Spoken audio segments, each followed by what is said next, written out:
Bonsoir. Imaginez un commerce florissant sur Internet. De nombreuses références, comme on dit, sont proposées en catalogue. Le client est roi. Il y a même des questionnaires de satisfaction pour permettre à chacun de mieux choisir son produit. Sauf que les produits en question sont des femmes. Des milliers de femmes venues généralement d'Ukraine, de Russie, d'Europe centrale et qui peuplent les grands hôtels des villes de France. On appelle cela la cyberprostitution. Les sommes brassées sont énormes. C'est ce système que nous allons percer grâce à nos journalistes infiltrés. Qui sont ces femmes ? Ont-elles vraiment choisi leur sort ? Comment arrivent-elles en France ? Qui se cache derrière ces réseaux ? Et pourquoi la police n'intervient-elle pas dans ces hôtels? C'est tout cela que vous allez découvrir. Notre reportage nous a mené des beaux quartiers parisiens au faubourg de Kiev et de Moscou. Nous évoquerons ensuite toutes ces questions avec nos invités, prostituées, associations, policiers, députés, philosophes. D'abord, voici ce document, Prostitution, les mafias du net, une enquête des infiltrés.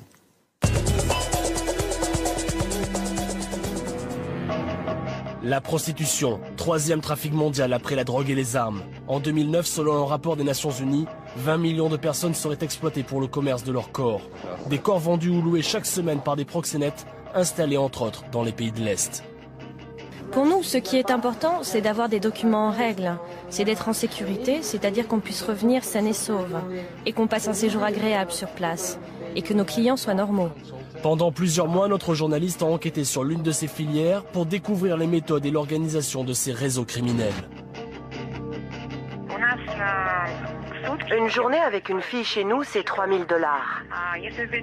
Mais si vous la prenez pour 10 jours, ce sera 10 000 $. J'ai une fille qui a 16 ans. Elle doit rentrer à l'université. Ce que je veux, c'est rassembler le plus d'argent possible pour payer ses études. Et après cela, j'arrête. Paris, Athènes, Rome, Madrid. Chaque année dans le monde, la prostitution rapporterait environ 30 milliards d'euros aux proxénètes. Des proxénètes qui dirigent de véritables agences de location d'êtres humains. Des proxénètes apparemment bien protégés. Ici, beaucoup d'agences bénéficient de la protection des services secrets russes et du ministère de l'Intérieur. En France, depuis les lois de 2003 sur le racolage passif, les réseaux semblent avoir largement contourné le système en installant des filles dans les hôtels, des filles que les clients contactent par Internet. Oui, je suis allé voir des prostituées grâce à ce site-là parce que c'était plus simple, moins sordide que d'aller voir des filles dans le bois de Boulogne. Clients, prostituées, proxénètes, enquête sur les nouvelles méthodes des réseaux de prostitution où chacun se cache derrière son écran.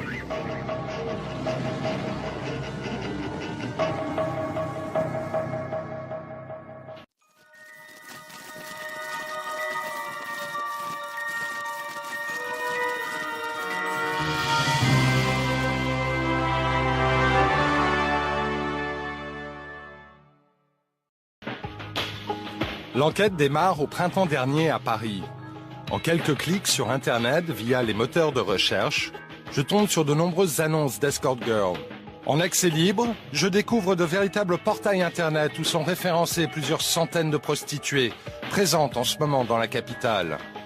La plupart d'entre elles apparemment voyagent beaucoup. Rome, Berlin, Athènes, Paris. De capitale en capitale, ces filles disent effectuer des tournées.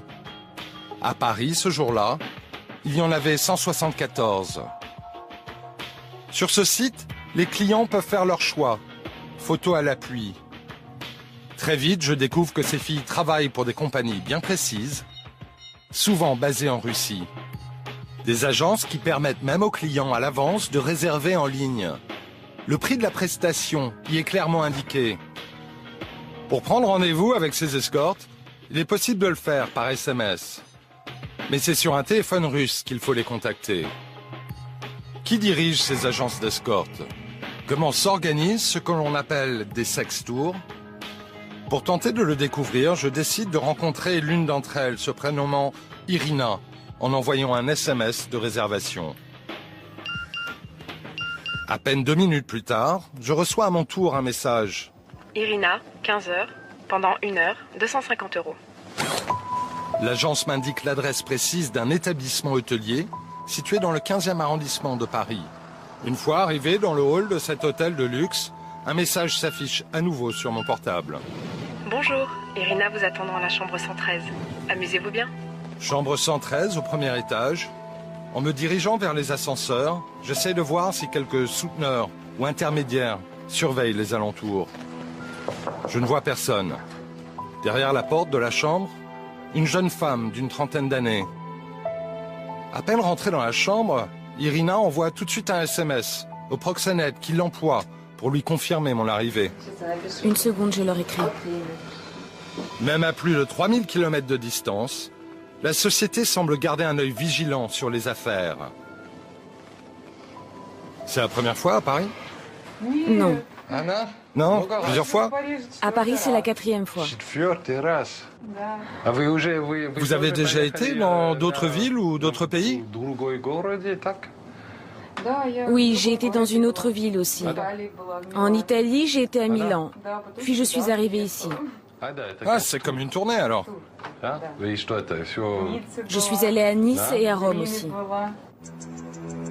Au cours de cette entrevue, je tente de cerner le profil et le parcours personnel de Irina. Pour ne pas éveiller de soupçons, je lui explique que je suis là, non pas pour une relation avec elle, mais pour retrouver une vieille amie personnelle croisée quelques années plus tôt à Moscou. Quelques minutes plus tard, Irina commence à m'en dire un peu plus sur elle et son emploi du temps surchargé. Vous travaillez aussi à Moscou? À Moscou? Oui, j'ai ma petite affaire à moi. Et cela marche? Oui, maintenant je suis ici en business, mais mon entreprise continue à tourner là-bas. Ah, vous avez donc deux métiers, mais pourquoi? Celui-ci est illégal et l'autre est légal. Vous savez, je suis adulte. On peut le dire, j'ai 33 ans. Donc cette occupation, pour moi, c'est quelque chose de, comment dire, de bien réfléchi. Mais c'est pour l'argent que vous le faites, ce travail. J'ai une fille qui a 16 ans. Elle doit rentrer à l'université. Ce que je veux, c'est rassembler le plus d'argent possible pour payer ses études, et après cela, j'arrête. Pour ne pas attirer davantage son attention, en posant trop de questions, après 20 minutes de conversation, je dis au revoir à Irina. À peine sorti, mon téléphone vibre. Visiblement prévenu de mon départ, l'agence me sollicite à nouveau par SMS. Nous espérons que vous avez passé un bon moment. Si vous avez quelques minutes, n'hésitez pas à publier vos commentaires sur nos sites internet. Cela aiderait notre escouade également. Merci d'avance. Stupéfiant, l'agence me demande de remplir un questionnaire de satisfaction, publié ensuite sur le site où sont référencées ces prostituées. Il existe même une rubrique dédiée aux punters. Les punters, ce sont ces dizaines de clients habituels qui signent des évaluations d'une redoutable précision. Chaque prestation y est commentée dans les moindres détails. En véritable service après-vente, ce forum permet de signaler les fausses photos de prostituées et de débattre de certaines évaluations jugées trop complaisantes. Au cours de cette enquête, un seul de ses clients réguliers a accepté de me rencontrer. Nous l'appellerons Grégoire. Ces dernières années, ce Parisien d'une trentaine d'années s'est rendu régulièrement dans ces hôtels. Grégoire l'affirme, c'est ce système discret de réservation par Internet qui l'aurait incité un jour à franchir le pas. Oui, je suis allé voir des prostituées grâce à ce site-là, parce que c'était plus simple. Quelque part, c'était plus facile que, moins sordide, plus facile que d'aller voir des filles dans le bois de Boulogne. Là, quelque part, il y a un côté où c'est propre. Quand on téléphone et qu'on s'aperçoit en plus que c'est dans des hôtels de luxe, il y a un côté un peu classe. C'est pas sordide et c'est discret. Oui, il y a certaines semaines, quand j'ai gagné un peu plus d'argent que d'autres, quand j'ai eu une prime où j'ai consommé plus que d'habitude, quoi. Grégoire dit s'être rendu une trentaine de fois en 2 ans dans ces hôtels pour y rencontrer ces filles souvent venues de l'Est. Des filles qu'il choisissait en fonction des commentaires rédigés par les autres. Si une fille m'attire, je vais effectivement aller vers une fille qui a plus une évaluation qu'une autre. Déjà, ça veut dire qu'il y a des gens qui l'ont testé, ça veut dire que c'est quelqu'un qui existe. On peut se dire, est-ce que les photos sont truquées ou pas truquées? Ils vont plus ou moins raconter si c'est vrai ou pas. Voilà, et puis après, dans ce qu'ils décrivent, ça peut correspondre à certains de mes fantasmes aussi. Ouais, on vit ces fantasmes, on va au bout d'un truc qui est à l'intérieur, jusqu'à en être écœuré. Le phénomène est nouveau.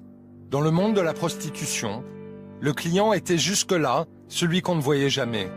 En leur donnant la parole, les réseaux qui exploitent ces femmes ont à coup sûr voulu installer durablement leur commerce. Un commerce lucratif.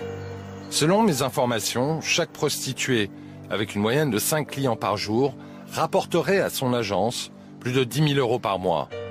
La fille, elle, toucherait personnellement entre 6 et 8 000 €. Pour comprendre comment et par qui ces filles ont été recrutées, je retourne dans les étages de ces grands hôtels.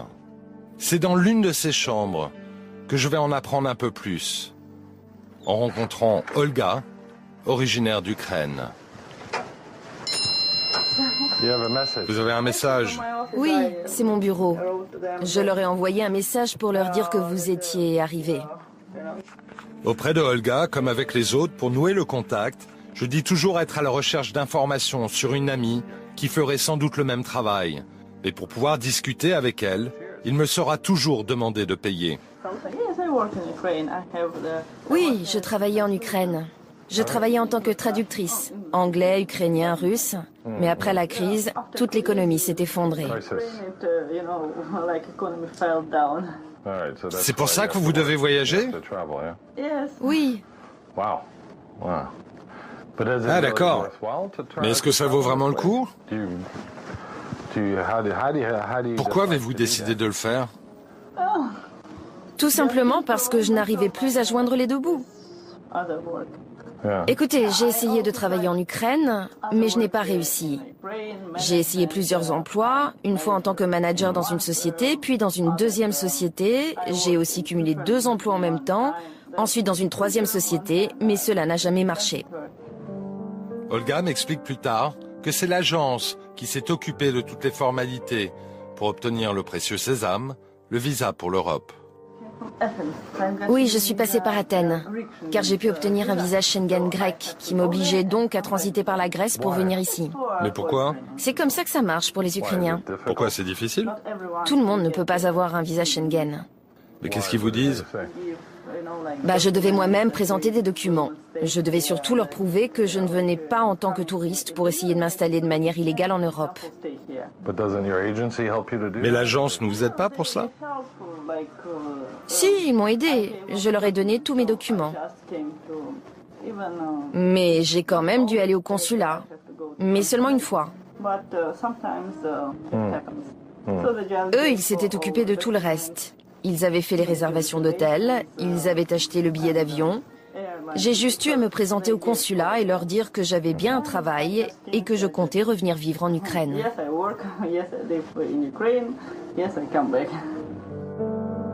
Recrutée l'an passé par une agence d'escorte basée à Kiev, Olga a dit avoir rencontré physiquement une seule personne dans cette société, un certain Oleg. Mais est-ce que tu as rencontré ces personnes? Non, tout est sur Internet. Mais une fois, j'ai rencontré Oleg. En vrai. Un mec normal, un peu malpoli. Mais comment as-tu trouvé ce travail? Comment tu les as contactés? J'ai trouvé une annonce sur Internet. C'était une publicité pour ce travail. Au départ, je pensais que cela ne devait être que de l'accompagnement en fait. Ah oui, vous ne pensiez pas devoir aller plus loin?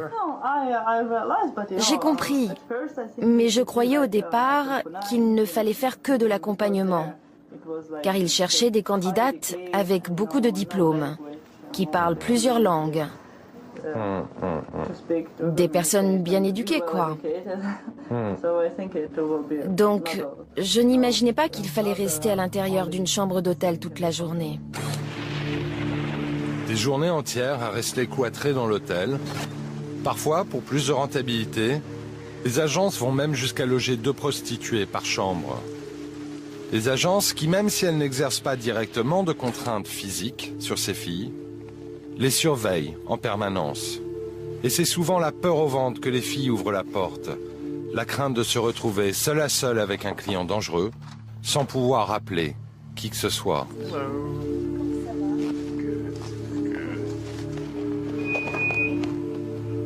Ils veulent savoir si tu es bien arrivé. Natacha effectue ses sextours en Europe depuis 2 ans. 2 ans durant lesquels la peur ne l'a jamais quittée. La première fois que je suis venue, c'était en octobre dernier. Après, j'ai réfléchi, beaucoup réfléchi. Je me suis demandé si je devais revenir ici à Paris, parce que c'est très dangereux. Pourquoi? Vous savez, vous, par exemple, vous venez dans la chambre, c'est la première fois que je vous vois. Mais parfois, il y a des hommes qui... Ah, ils vous frappent? Oui, il faut toujours faire très attention. Une de mes amies qui est dans l'hôtel m'appelle tout le temps pour savoir si tout va bien, et je la rassure. Donc elle veille sur vous? Bien oui, forcément. Il y a déjà eu des problèmes dans cet hôtel. Pour rester discrète, Natacha tente de cacher sa véritable activité aux yeux de ses proches. Des proches à qui elle a dit avoir été embauchée comme une danseuse dans un cabaret parisien. Toujours dans la peau de celui qui recherche une amie, je propose à Natacha de déjeuner avec moi. Et c'est à la table du restaurant que je vais en apprendre un peu plus sur le système de rémunération conclu entre l'agence et elle. Comment savez-vous qu'ils vont vous payer? On fait moitié-moitié. Mais comment? Par exemple, quand tu viens, tu me donnes 250 €. Moi, j'en garde 125. Mais avec ce que je gagne, je dois payer la moitié du prix de la chambre, c'est-à-dire 165 €. Donc voilà, si je reste ici 3 semaines et si je travaille normalement. Ça veut dire quoi, normalement? Tu sais, il faut que je rembourse pour le visa, pour le billet, pour les photos, pour le taxi à Moscou et le taxi à Paris. Donc ici, j'espère gagner au moins 10 000 €. Mais ça, j'en suis pas vraiment sûre. Tu m'as dit que tu leur envoyais l'argent, mais où est-ce que tu l'envoies? Je ne sais pas où est mon agence. Peut-être à Moscou ou à Saint-Pétersbourg. Ils m'envoient des messages en me demandant d'aller à Western Union pour leur envoyer l'argent. Cela part parfois vers l'Ukraine. Une autre fois, ça part pour Saint-Pétersbourg. Une autre fois pour une autre ville. Je ne sais jamais où se trouve réellement mon agence. Pour rapatrier ces centaines de milliers d'euros que ce commerce rapporterait chaque mois, les proxénètes se serviraient de mandats postaux, des transferts en liquide dont les bénéficiaires changeraient sans cesse d'identité. Un système simple et sophistiqué à la fois, au cours duquel les dirigeants du réseau font tout pour ne laisser aucune trace. Vous les rencontrez jamais en personne? Non, parce qu'ils ont peur. Moi, je n'ai pas peur. C'est l'agence. C'est eux qui ont peur. Vous avez un message? Qu'est-ce que c'est? À 12h30, un client va venir.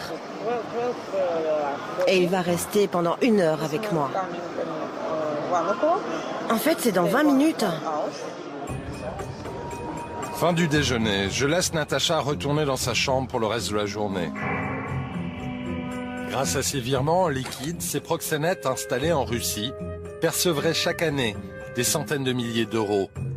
De l'argent sale qui transiterait tous les jours par la Western Union, la célèbre entreprise de transfert de fonds.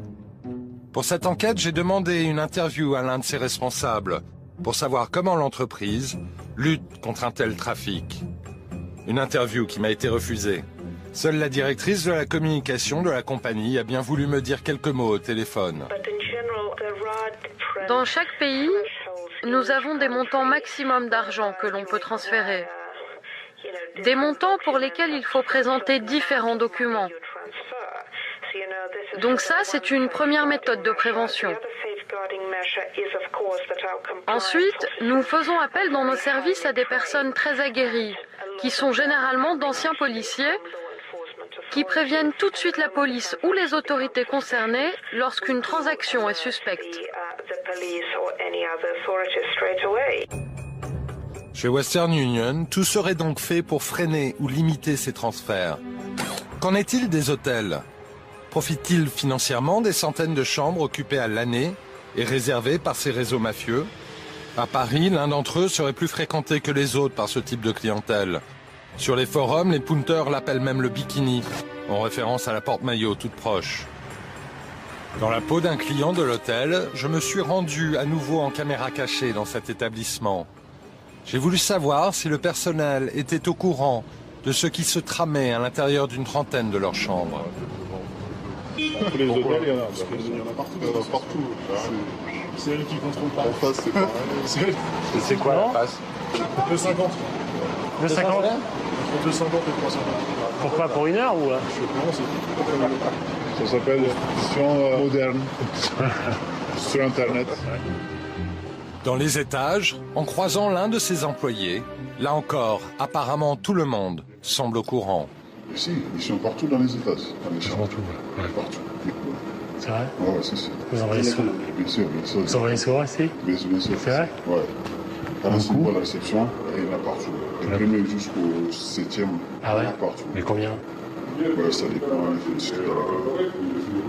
C'est vrai? Ouais, c'est sûr, bien sûr. La réception arrangerait-elle ce type de rendez-vous? Pour le savoir, j'ai loué l'une des chambres de l'hôtel pour une nuit et demandé à la réception s'il était possible de faire monter l'une de ces femmes. Sur ce point, le concierge sera très clair. C'est interdit pour nous, sinon on va rester à être accusé par les flics. La loi française. La loi française est comme ça. Qu'est-ce qu'il y a dit la loi française? Pour proxénétisme. Le concierge le sait, le proxénétisme hôtelier est sévèrement réprimé par la loi. J'ai voulu interroger également le directeur de l'établissement. Là encore, je devrais me contenter d'un simple communiqué de presse et d'une très brève conversation téléphonique. Il se trouve que les modes de réservation ont changé, les modes de séjour ont changé. Aujourd'hui, sur Paris, il doit y avoir à peu près 200 filles qui tournent. S'il y en a 20 chez nous, c'est un maximum. Je dirais pas que c'est bien, mais c'est comme ça. Et on est un maillon de la chaîne, malheureusement. Un simple maillon de la chaîne. Le directeur de ce grand hôtel m'a également affirmé collaborer avec les services de police. Pour mieux découvrir qui se cache derrière ces agences qui envoient des milliers de femmes en Europe, je décide de partir en Ukraine. C'est là bien souvent que les filles sont recrutées. Situé à la frontière de l'espace européen, cet ancien satellite soviétique souffre d'une économie précaire. Un pays touché de plein fouet par la crise économique, en proie à un vaste trafic d'êtres humains. D'après le ministère de l'Intérieur ukrainien, on y trouverait pas moins de 12 000 prostituées. La plupart seraient des étudiantes. Mais c'est d'abord la nuit, dans les clubs, que les filles sont castées pour sétourner dans les hôtels européens. Comme ici, un bar à striptease de Kiev, où selon la gérante du lieu, plusieurs de ces filles ont été choisies pour partir en Europe.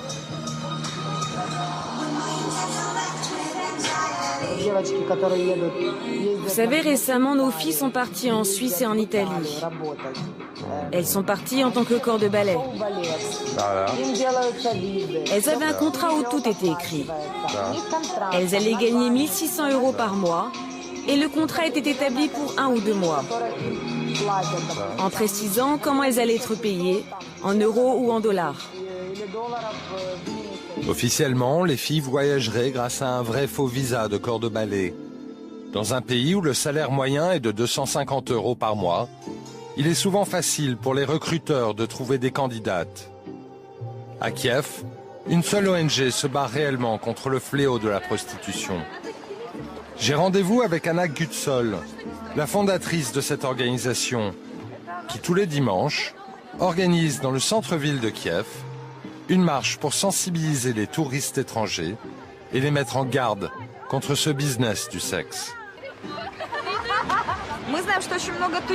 Beaucoup de touristes ne comprennent pas que le sexe est un business ici.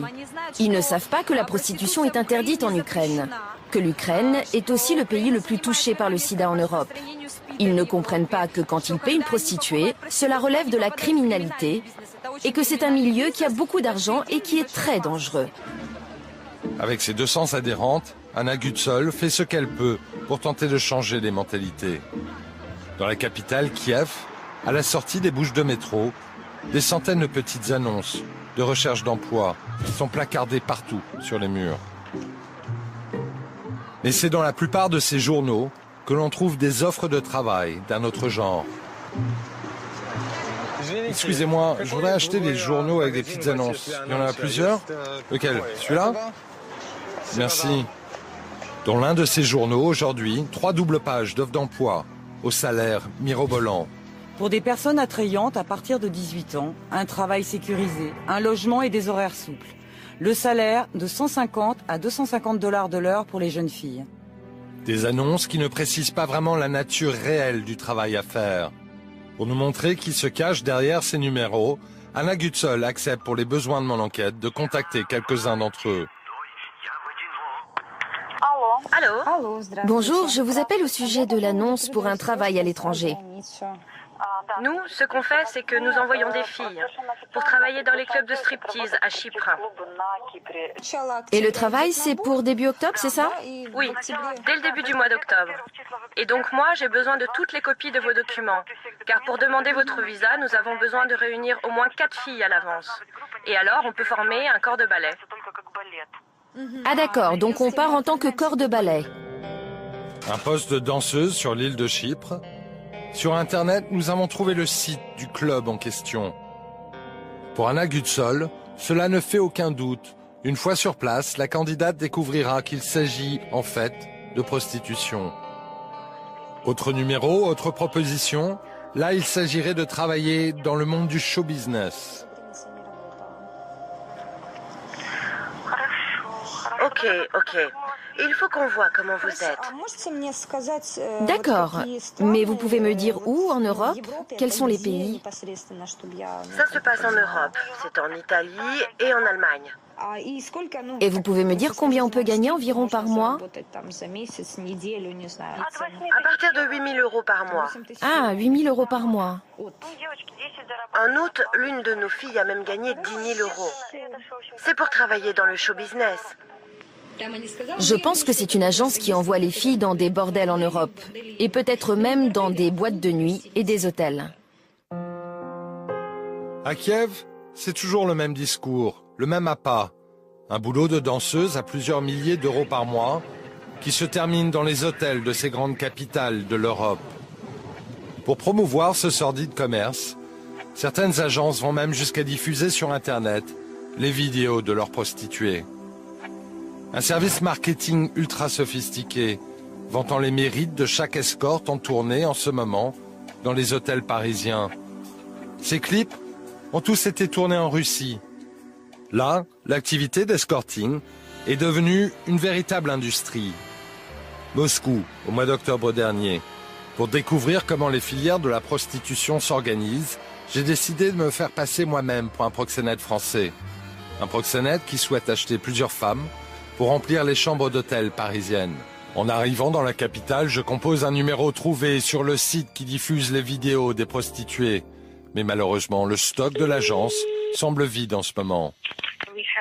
Non, nous n'avons pas de filles en ce moment à Moscou, car elles sont toutes parties en Europe. Donc je pense que cela ne va pas être possible. Désolée. Plus personne à Moscou? Qu'importe. J'essaye alors de joindre une autre agence de la capitale. Bonjour, je souhaiterais savoir s'il est possible d'organiser des sextours pour les pays étrangers. Pour combien de jours, monsieur? Comment? Pour combien de jours? Je sais pas, peut-être 4 jours? Vous m'avez dit maximum 5-6 jours. Et ça se passerait à Paris même, c'est ça? Oui. Et le lieu de travail sera donc un hôtel ou un appartement privé? Oui, c'est un hôtel. Si j'ai bien compris, vous voulez organiser un tour pour les filles, c'est cela? Il vous faut alors des filles qui ont déjà leur passeport international. Vous pouvez venir chez nous les sélectionner, mais vous devrez vous-même réserver les billets et vous occuper de faire les visas et de payer les filles. Acheter des femmes en Russie serait donc simple comme un coup de fil. Mon contact me donne ensuite une adresse à laquelle je dois me rendre pour aller sélectionner les candidates. C'est au 3e étage de cet immeuble résidentiel du centre de Moscou que le choix doit se faire. Dans un salon, 5 filles sont là et attendent. 2 d'entre elles sont des sœurs. C'est ma sœur. Et quelle est la plus jeune ou la plus vieille? Elle, c'est la plus vieille. Elle a 20 ans. 20 ans? Moi, j'ai 19 ans. Et vous faites des études? Ouais, je fais des études. Et quel sujet? J'étudie l'économie internationale. Où ça? À Moscou. Et combien ça coûte de l'heure ici? Ici, c'est 2000 roubles de l'heure. Apparemment, ces 5 filles ont déjà entendu parler des sextours en Europe. Mais tout affiche une certaine inquiétude à propos de cet hypothétique voyage. Pour nous, ce qui est important, c'est d'avoir des documents en règle. Et aussi, c'est notre sécurité. C'est-à-dire qu'on puisse partir et revenir saine et sauve. Et qu'on passe un séjour agréable sur place. Et que les hommes qu'on va voir soient normaux. Pour la négociation du prix des filles, c'est avec leur responsable que je devrais voir. Cette mère Macrel, je ne verrai jamais son visage, me donnant les consignes seulement par téléphone. Après le casting, je lui fais croire que je souhaite donc faire venir sur le sol français ces femmes. Et comme pour la location d'une voiture, la gérante me demande d'abord une caution. Il va falloir nous laisser un dépôt de garantie pour les filles que vous avez choisies. Plus édifiant encore, Olga, la mère Macrel, me propose une réduction si je décide de louer ces filles pour plus longtemps dans les hôtels français. Donc, une journée avec une fille chez nous, ça coûte 3000 $. Si vous la prenez pour 10 jours, ce sera 10 000 $. Mais pour 5 jours, je pense qu'on peut faire 6 000 $ pour une fille. Alors, vous en voulez combien? 6 000 $ les 5 jours de location d'une femme. Bien évidemment, je n'irai pas plus loin dans ce dangereux jeu de rôle. Qui se cache derrière ce trafic? Quels sont les vrais patrons de ces filières de la prostitution? J'ai également contacté ces agences en tant que journaliste, espérant pouvoir parler à quelqu'un. Allô? Je suis à Moscou et je veux rencontrer quelqu'un qui peut me parler des agences d'escorte. Il faudrait que vous rappeliez. Quelqu'un va pouvoir répondre à toutes vos questions. Ah, et comment s'appelle-t-il? Il s'appelle Evgeny. À plusieurs reprises, le même nom me sera donné. Lui seul serait autorisé à parler de ce business. Après plusieurs jours, j'arriverai enfin à parler à cet Evgeny. Au téléphone, l'homme se dit prêt à me rencontrer. On peut organiser un rendez-vous, il n'y a aucun problème. Il faudra par contre que vous veniez à Saint-Pétersbourg, pas à Moscou. Il n'y a aucun souci, je suis prêt à répondre à toutes vos questions. C'est un sujet intéressant. Rendez-vous est donc fixé à Saint-Pétersbourg, avec ce fameux Evgeny. Un homme du milieu, apparemment bien informé. Mais le lendemain, une fois sur place, il me laissera attendre de longues heures, tout seul. Le risque pour lui de me rencontrer et de s'exprimer sur son activité est peut-être trop grand. Car en Russie comme en France, son activité d'agence d'escorte est illégale. Mais ce silence s'explique peut-être autrement. Sans doute ce proxénète ne veut-il pas impliquer d'autres personnes? En Russie, récemment, une affaire aurait révélé l'étendue de ces réseaux internationaux qui bien souvent seraient protégés par des policiers ou des militaires corrompus. Le lieutenant-colonel Dimitri Strikhanov des services secrets est soupçonné d'être au cœur d'un réseau de prostitution. Il aurait envoyé en Europe et au Moyen-Orient une centaine de filles. Selon les médias officiels russes, c'est la première fois qu'un tribunal militaire juge à huis clos un des membres des services secrets de l'armée. Le lieutenant-colonel Dimitri Strikhanov est actuellement poursuivi pour trafic des êtres humains. Cette implication des services de renseignement ne serait pas une chose nouvelle.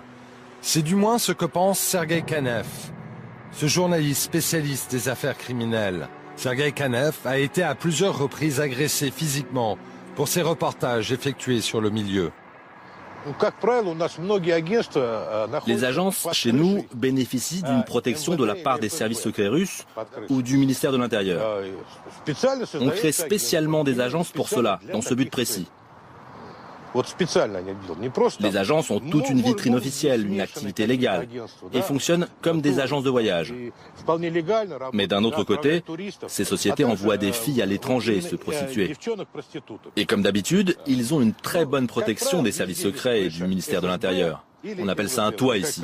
Ils ont toujours besoin de gradés bien placés pour se protéger. Je sais que d'habitude, pour cette protection, ils sont obligés de reverser au moins 50% de leurs gains, qui finissent dans les poches des membres corrompus des services spéciaux. Et peut-être même encore plus. Une protection de la part de la police et des services spéciaux en Russie serait donc indispensable pour assurer un tel trafic.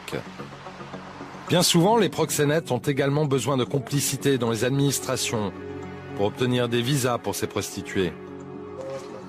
Cette implication des services de l'État, Alexei Moukhin, cet observateur indépendant de la vie politique moscovite, est l'un des rares à oser la dénoncer. Ce business était auparavant réservé seulement aux criminels. Et maintenant, c'est en quelque sorte plus officiel. La police aide les criminels dans leur activité. Les criminels ont recours à cette aide de la police pour, par exemple, établir les documents pour le transfert de l'argent. Et bien sûr, ils peuvent utiliser les contacts de ces services pour aider à développer leur business, non seulement en Russie, mais aussi à l'étranger. L'exportation des filles, c'est un peu comme le pétrole. Il y aura en quelque sorte le pétrole, le gaz et les filles. Selon l'expert, cet argent gagné rapidement et facilement permettrait ensuite au milieu de développer d'autres trafics, comme celui des armes ou de la drogue. Aujourd'hui, via l'Internet, les proxénètes se cachent plus facilement des policiers.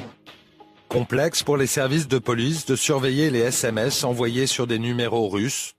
Difficile aussi pour eux de constater le moindre délit dans l'intimité d'une chambre d'hôtel. Impossible de surveiller précisément ces transferts d'argent en liquide. Mais en 2009, pour la première fois, la police judiciaire de Clermont-Ferrand aurait fait tomber un réseau international d'escortes. Le démantèlement d'un important réseau européen de proxénétisme et d'escort girls sur Internet. Des arrestations ont lieu en France, en Slovaquie. Un mandat d'arrêt est lancé en Suisse contre le supposé cerveau du site. Sur les antennes et dans la presse, le procureur adjoint de la République de Clermont-Ferrand l'annonce fièrement. Un réseau européen de 7500 escortes aurait été démantelé. Nous avons démantelé un réseau international de prostitution moderne qui était extrêmement difficile à mettre en évidence, et je crois que nous avons également, nous aussi, utilisé des moyens modernes. Un réseau démantelé? Pas vraiment. Moins de 12 heures après les déclarations des autorités, le site était à nouveau en ligne, visiblement contrôlé à distance, à plusieurs milliers de kilomètres de là. À l'issue de cette enquête, 2 Français ont été poursuivis pour proxénétisme. Le webmaster du site en question a été placé durant 6 mois en détention provisoire. Au mois d'octobre dernier, je suis allé l'attendre à sa sortie de la maison d'arrêt de Clermont-Ferrand. Bonjour. Bonjour. Anthony Hadley. Vous allez bien? Le-même. Ça va. C'est dur? Vous avez passé combien de temps en détention? 102 jours. 112 jours? Ouais. Je suis depuis le 26 juin, 23h50. Pour avoir mis en ligne des annonces d'escorte, Karl le webmaster est également poursuivi pour trafic des êtres humains et association de malfaiteurs. Des chefs d'inculpation d'une particulière gravité, selon Karl et son avocate. Pour cet homme d'une quarantaine d'années, son activité sur le site n'était pour lui qu'un complément de salaire, à côté de son vrai métier, chauffeur pour personnes handicapées. Je pensais jamais aller en prison. Je pensais avoir une garde à vue, des explications, et puis être mis en liberté. Et puis, ça va passer comme ça. En France, la loi condamne le racolage sous toutes ses formes. C'est en 2003 que Karl a commencé à travailler pour le site d'escorte. Dans le bureau de son avocate, il accepte de m'expliquer plus précisément en quoi consistait son travail.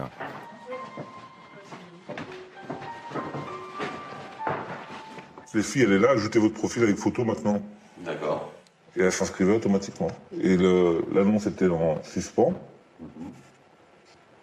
L'annonce était en suspens le temps que je la valide. Et les critères pour que vous la validiez étaient lesquels?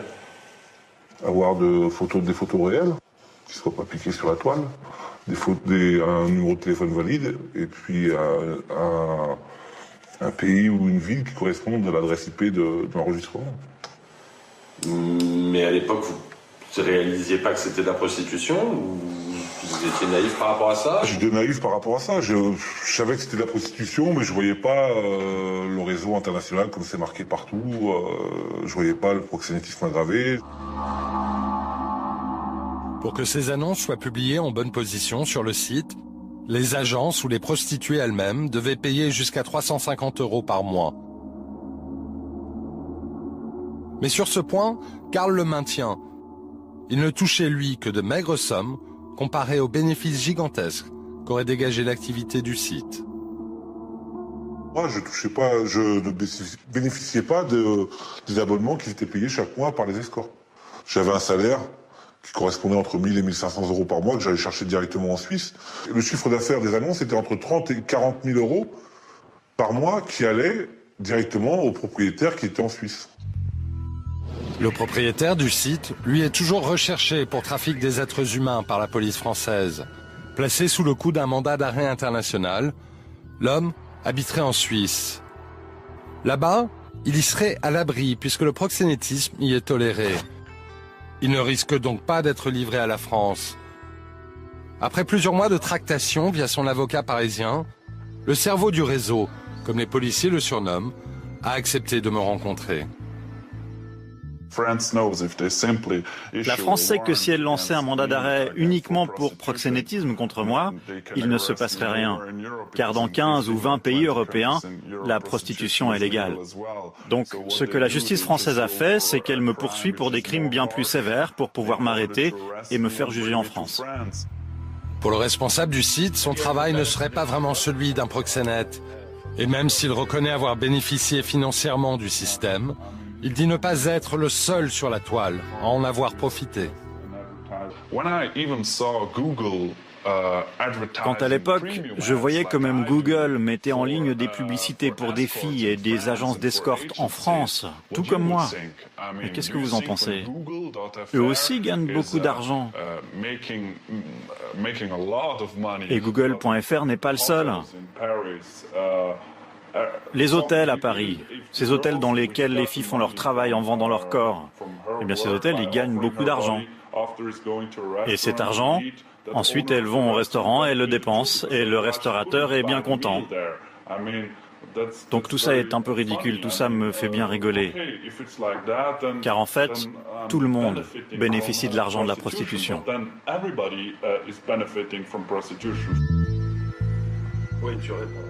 Selon le responsable du site, le moteur de recherche américain aurait référencé, lui aussi jusqu'en 2007, ce type d'annonce contre de l'argent, avant d'y mettre fin de lui-même. Quant à David, le Suisse, percevoir de l'argent en provenance des réseaux criminels ne semble pas vraiment le déranger.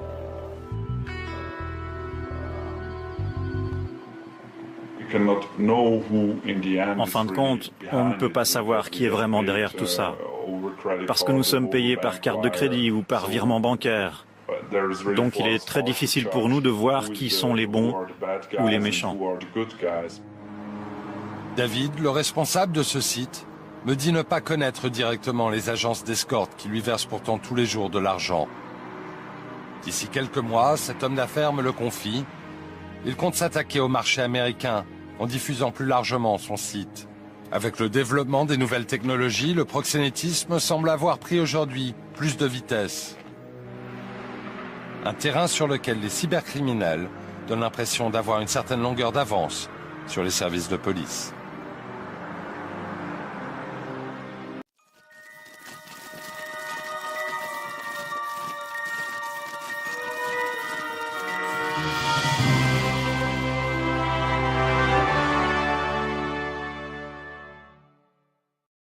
Voilà, il y a le pétrole, le gaz et les filles, disait un des intervenants dans cette enquête.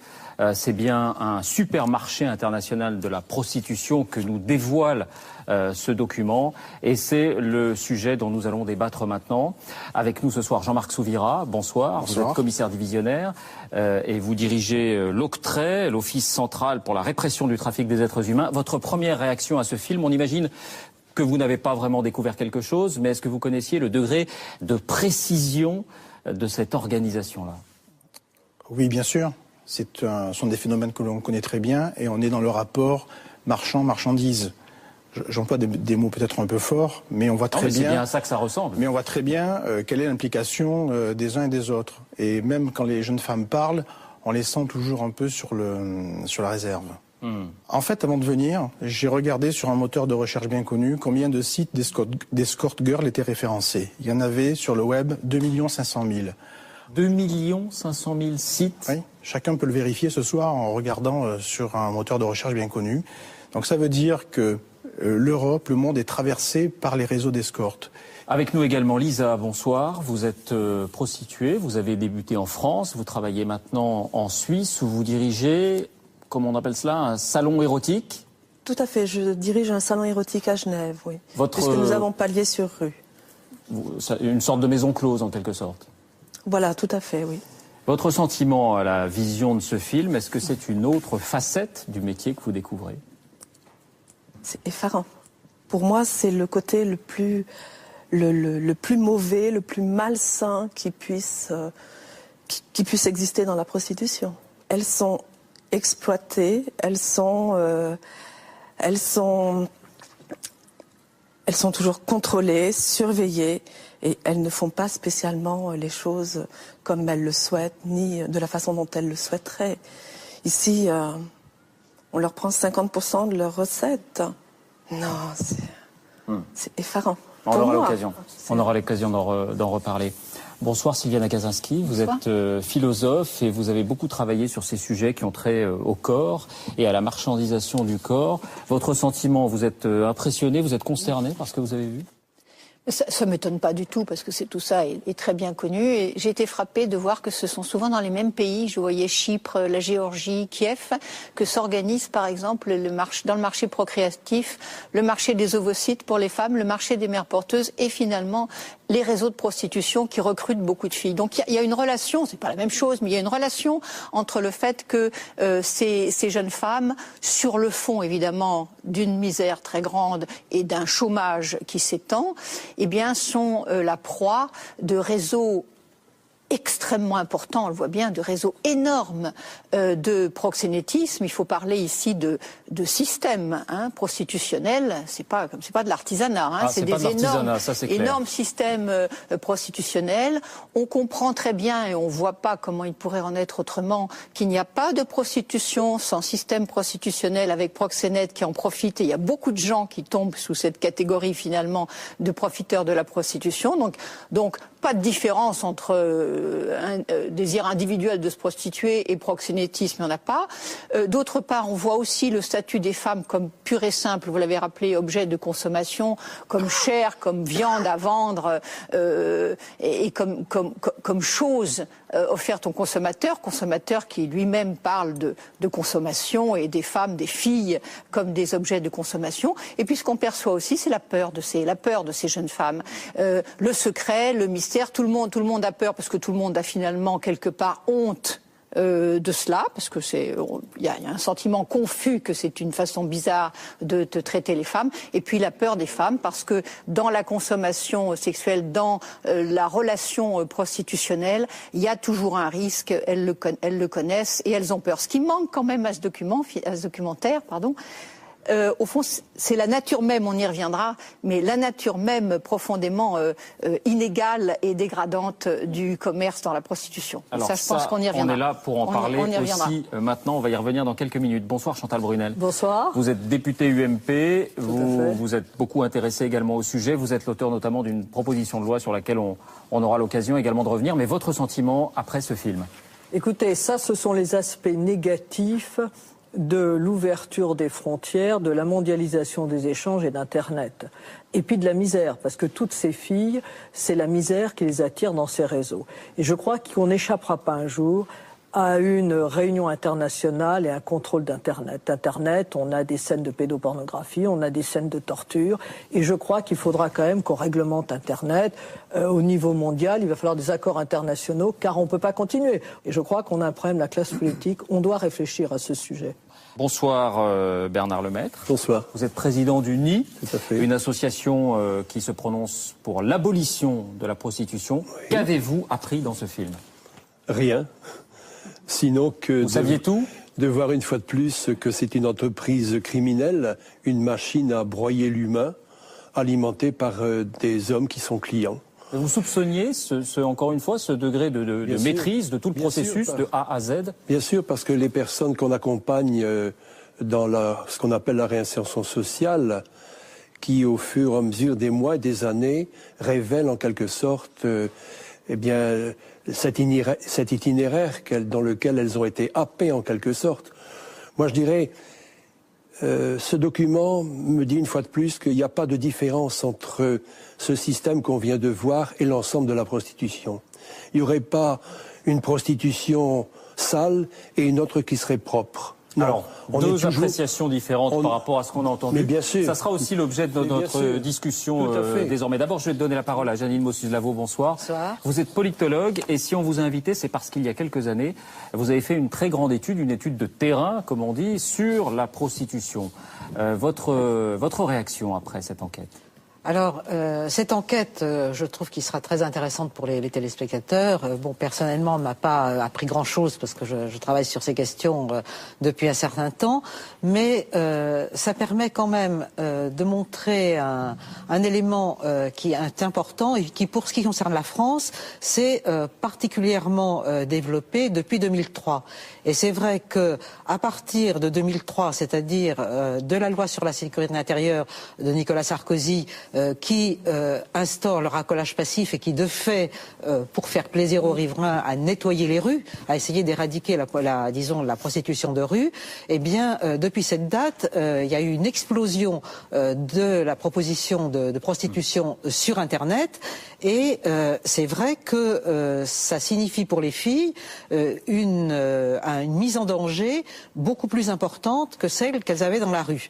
Parce qu'elles n'ont plus du tout l'accompagnement, le contrôle et le soutien qu'elles avaient quand elles exerçaient dans la rue, où elles pouvaient être un peu coachées par les aînés, comme on les appelait. Alors, le commissaire Souvira vous répondra dans un instant, mais je voudrais simplement qu'on aborde quelques éléments très factuels. Ce sont vraiment des questions qu'on se pose après ce film.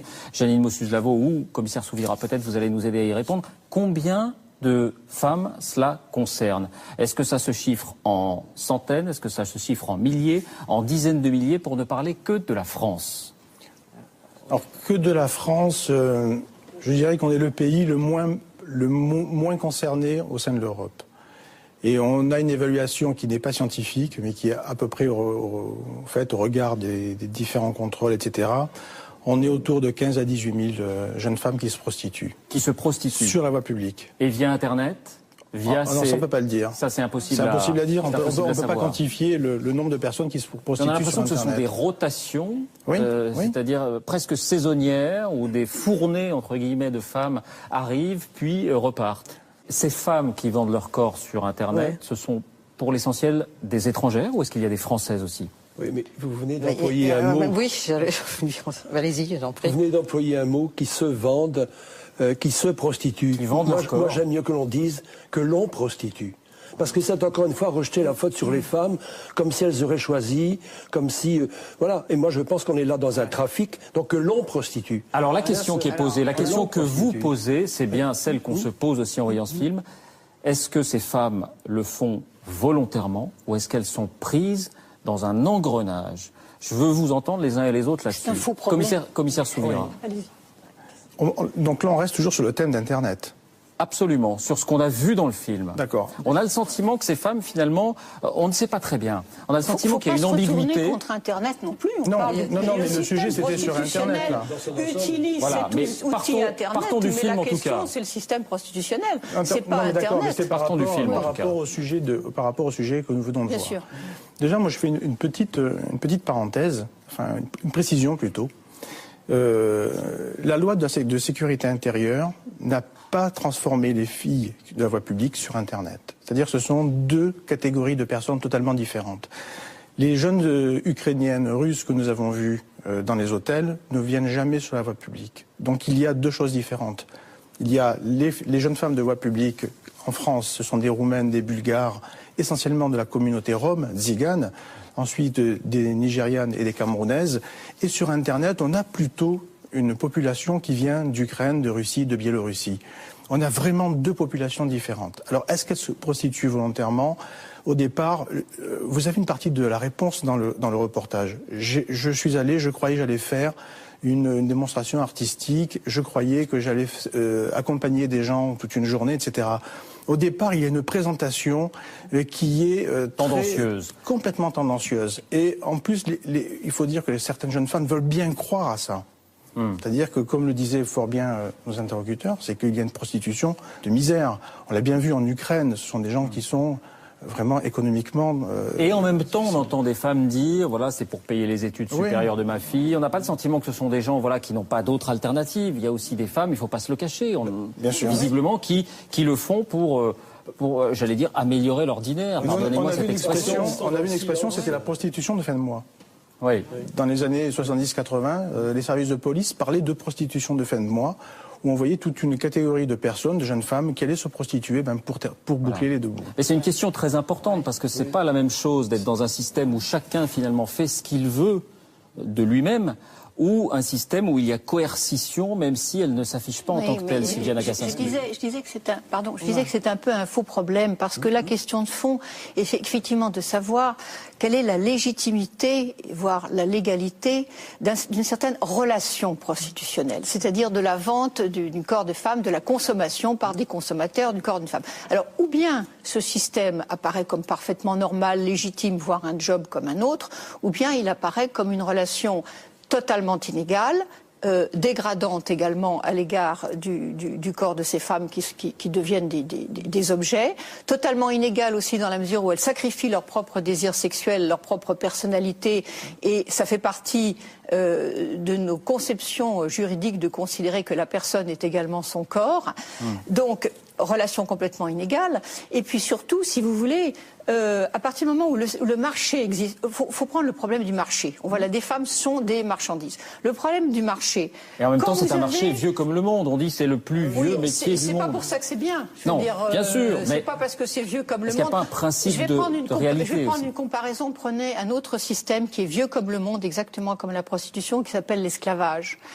Et il y a une relation extrêmement étroite entre l'asservissement sexuel, qui est une forme d'esclavage, et l'esclavage. Il n'y a rien de plus vieux que l'esclavage. C'est pas pour ça qu'on n'est pas arrivé à un moment donné à trouver que c'était contraire à la dignité, à l'abolir.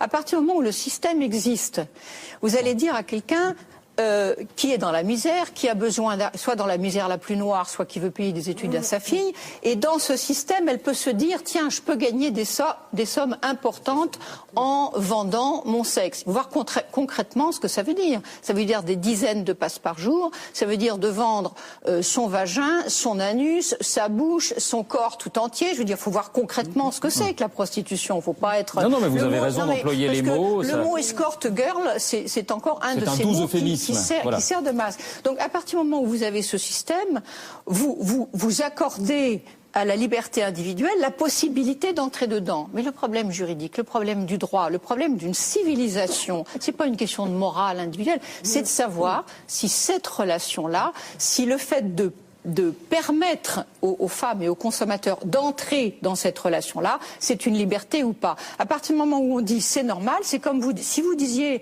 eh bien écoutez, on peut faire travailler quelqu'un 15 heures par jour dans des conditions d'insécurité. vous trouveriez évidemment des tas de volontaires, des tas de personnes consentantes. Donc le consentement n'est pas le dernier mot de la liberté des individus et de leur respect. Je voudrais qu'on entende Lisa là-dessus. Est-ce qu'il y a finalement une forme d'aliénation, même si elle est volontaire? Il y a tout à fait cette forme d'aliénation. Mais il faut quand même penser que le reportage que nous avons vu fait partie d'une des facettes de la prostitution. À l'origine, aucune n'est consentante. À l'origine, toutes se pensent stripteaseuses ou danseuses ou quel que soit un corps de ballet. C'est complètement insensé. Mais vous considérez comme consentante, pour reprendre votre terme? Ah, tout à fait, je suis consentante, oui. De toute façon, je l'ai fait, c'est moi-même qui l'ai choisi. Je le fais de mon plein gré. J'ai personne derrière qui me dit fais, c'est bien, tu gagneras plus d'argent ou tu auras une autre. Pourquoi vous l'avez choisi ce métier? Pourquoi j'ai choisi ce métier? Comme je pense 99% des filles qui commencent un jour dans cette activité parce que j'ai eu besoin d'argent. Une fois que j'ai eu mon besoin d'argent de fini, je suis retournée dans la vie active, dans la vie courante. À ce moment-là, j'avais des enfants. Je me suis dit, mais je vois jamais mes gamins. J'ai décidé de recommencer. Au moins, je voyais mes enfants. J'étais à la maison 20 heures par jour. Et pour vous, c'est un métier comme un autre?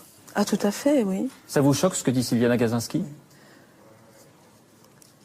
En fait, ce qui me choque, c'est quand ils disent que nous vendons nos vagins, nous vendons nos bouches, nos anus.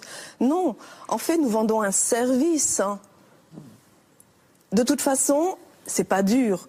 Soit le client vient nous voir en tant que vient voir une prostituée, paye un échange, paye un service sexuel, ou bien il va prendre n'importe quelle personne dans la rue qui ne sera pas consentant. Non, ça c'est la prostitution pour éviter le viol. Ça, il y a longtemps que ça a été un argument démoli.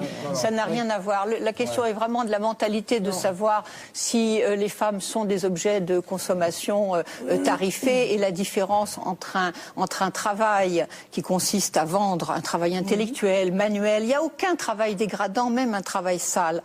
En revanche, en quelque sorte, être obligé de renoncer à son rapport intime, à son propre corps, y compris le plus intérieur, comme le sexe, il est évident que ça implique un sacrifice tout à fait différent du fait de faire un métier. C'est pas vous appelez ça un service, mais c'est aussi une servitude, et c'est tellement une servitude que si on regarde dans le passé, on s'aperçoit que justement, en même temps que l'esclavage, en même temps que la domesticité à l'ancienne, il y avait toujours une espèce de droit de ceux qui possédaient ces esclaves à user sexuellement et à abuser sexuellement des personnes.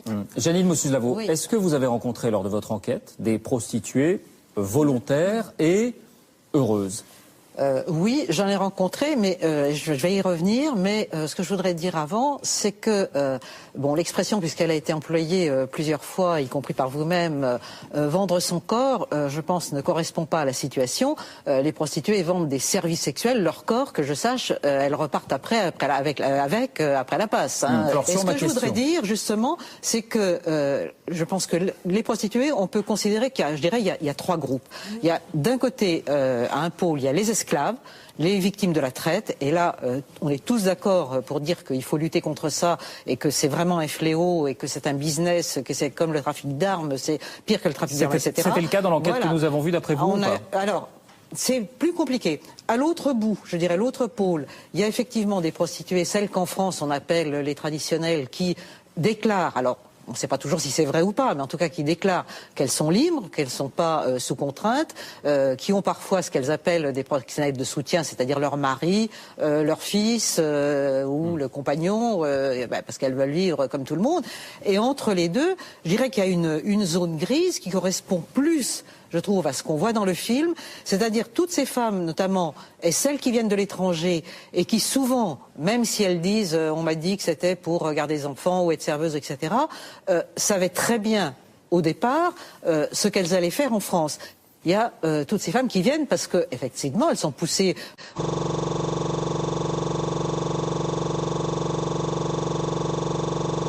Beaucoup d'Africaines qui viennent, qui font vivre certaines tout un village.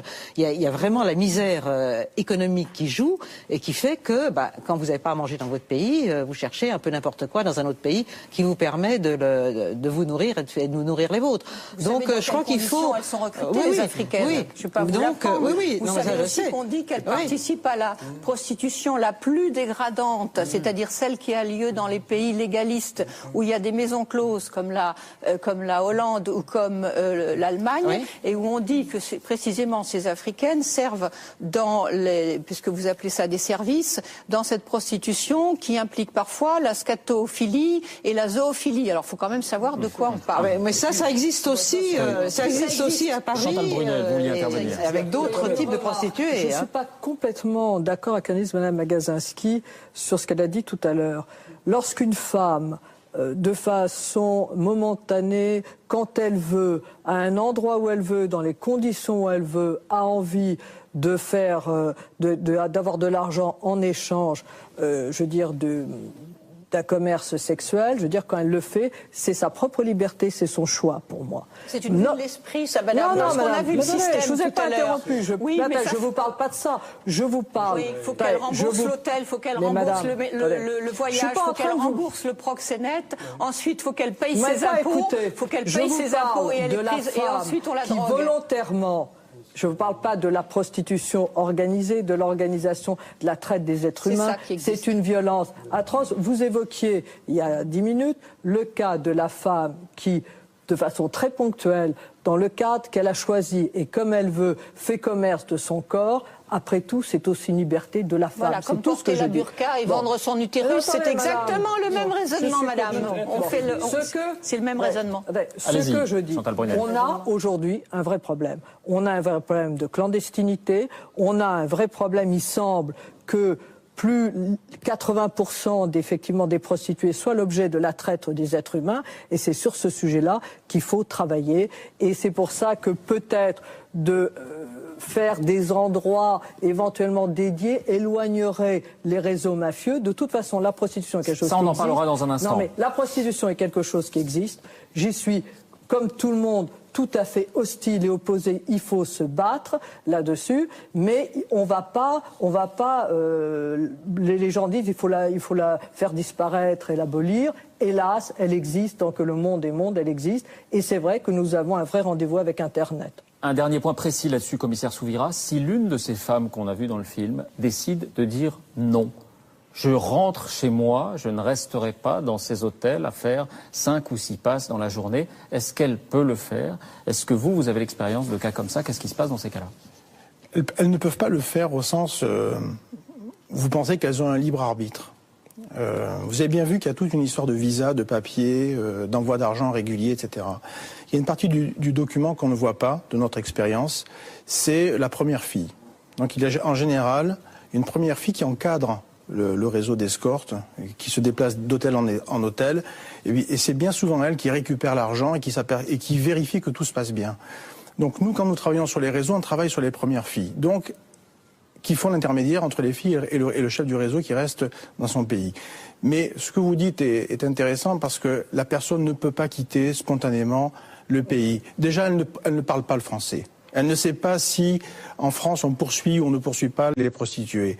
Elles ne connaissent absolument pas la réglementation. Je me fais le naïf de l'histoire, mais elles ne peuvent pas envoyer un SMS en disant non, finalement, je veux rentrer. Non, on n'a pas vu ça. Peut-être que c'est passé, mais je pense qu'il y a une crainte. Ça serait croire au Père Noël. Oui, puis il y a une menace très forte sur elle aussi. Et je voudrais qu'on avance un peu parce que c'est une autre découverte du film, c'est les clients. On est très loin de ces clients traditionnels, entre guillemets, qui rasent les murs. Ce qu'on voit clairement dans cette enquête, c'est qu'il y a une communauté de clients. Il y a même un terme qui fait son apparition, les punters. Et je voudrais qu'on revoie un court extrait à ce sujet pour vous faire réagir.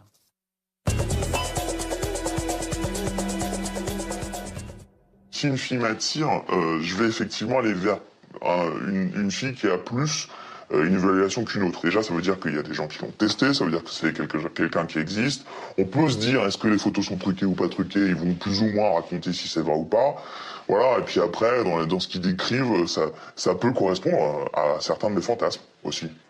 Ouais, on vit ces fantasmes, on va au bout d'un truc qui est à l'intérieur, jusqu'à en être écœuré. Alors, est-ce que c'est pas aussi une des innovations, entre guillemets, là encore, je ne sais pas si le terme est bien choisi, on marche sur les œufs, hein, vraiment, dans cette émission, de cette prostitution sur Internet, que cette communauté de clients qui note les prostituées comme s'il s'agissait, Sylviane Agacinski le disait, de produits ou de marchandises. Janine Mossus-Lavo. Bah écoutez, je crois que ça s'est développé comme tout le système Internet et d'accès à Internet s'est développé. C'est-à-dire que pour un certain nombre de clients, c'est plus facile de cliquer sur Internet plutôt que d'aller au Bois de Boulogne repérer quelqu'un en camionnette ou ailleurs comme il le faisait avant. Est-ce que ça signifie que les clients sont plus décomplexés qu'avant, pour employer un terme à la mode? Pas tous, parce que je crois qu'il n'y a pas, on peut pas dire il y a les clients comme si c'était un prototype. Ceux-là, en tout cas. En tout cas, moi, quand j'ai fait mon enquête, et donc je me suis à un moment spécialisée dans les entretiens avec les clients, ce qui ne se trouve pas facilement et qui n'est pas une enquête facile à faire. Et en fait, il y avait 3 catégories de clients. Il y avait ceux qui étaient les clients ponctuels, qui un soir de déprime, un soir de manque de quelque chose, de n'importe quoi, allaient voir une prostituée. Et puis, il y avait une catégorie qui était les hommes mariés, qui d'ailleurs par ailleurs pouvaient très bien s'entendre avec leurs femmes sans problème, sans difficulté, mais n'obtenaient pas les gâteries qu'ils voulaient et qui allaient voir des prostituées. Et puis il y a une autre catégorie qui est les hommes seuls, qui sont soit célibataires, soit veufs, soit divorcés, et qui organisent temporairement ou plus longuement leur vie autour de prostituées et qui sont déshabitués. Alors effectivement, ceux-là, ils vont voir des filles dont ils savent où elles sont, en camionnette à tel endroit, ou avec tel numéro de téléphone, etc. Et ils sont habitués. Donc ceux qui arrivent maintenant par Internet, là les clients ne se parlent pas entre eux. Voilà. Là, ils se parlent entre eux comme s'ils parlaient sur un site, je sais pas, touristique, d'une destination, c'est bien, c'est pas bien, il fait beau, il fait pas beau, les paysages sont magnifiques ou pas. Ils sont cachés en même temps par l'anonymat. Ils sont cachés. C'est vrai qu'ils sont cachés. C'est ça, la désinhibition dont vous parliez tout à l'heure, elle vient du fait d'une sorte d'invisibilité et d'anonymat assuré par Internet. Bonsoir Sauveur Boukris. Bonsoir. Vous êtes médecin généraliste, vous officiez dans le 18e arrondissement, et puis la pratique de votre métier vous a conduit à monter une association pour l'encadrement, la légalisation de la prostitution. Sur cette nouvelle attitude des clients, effectivement peut-être désinhibés par le fait que leur identité n'est pas dévoilée grâce à Internet, comme le disait Sylviane Agacinski, mais qui en même temps notent, parlent de ces femmes comme s'il s'agissait de voitures. Quel est votre sentiment ? Alors, c'est vrai que j'ai créé ce collectif pour une prostitution reconnue, légalisée. Je dois dire que les prostituées ont rendu des services. Alors on pourrait appeler ça prestataires, on pourrait appeler ça des travailleuses du sexe, peu importe les mots, mais ce que je veux dire, c'est qu'elles ont rendu des services, elles ont une fonction sociale, voilà. Et j'ai des exemples de patients qui me disent écoutez, moi je viens de sortir d'une rupture amoureuse, j'ai perdu un peu l'estime de moi, j'ai perdu un peu confiance en moi, et c'est une prostituée, ou je vais voir une prostituée qui essaie de me redonner un petit peu goût ou confiance en la sexualité. Ça peut être aussi...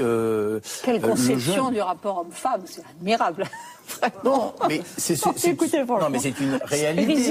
C'est une réalité. Il y a des jeunes qui sont peut-être pas capables de draguer quelqu'un et qui ont besoin pour s'initier à la vie sexuelle, les femmes, ont besoin. Les médicaments, quoi, c'est des médicaments. Écoutez, quelque part, vous avez raison, ce sont des médicaments. Et je dois dire que moi, je vois beaucoup dans ma clientèle des femmes de 20 ans à 50 ans qui souffrent de solitude, de mal-être, et qui viennent en réalité parce qu'elles souffrent de solitude, et elles viennent pour des motifs complètement différents. Elles somatisent, elles ont mal à la tête, elles ont des migraines, elles ont mal au dos.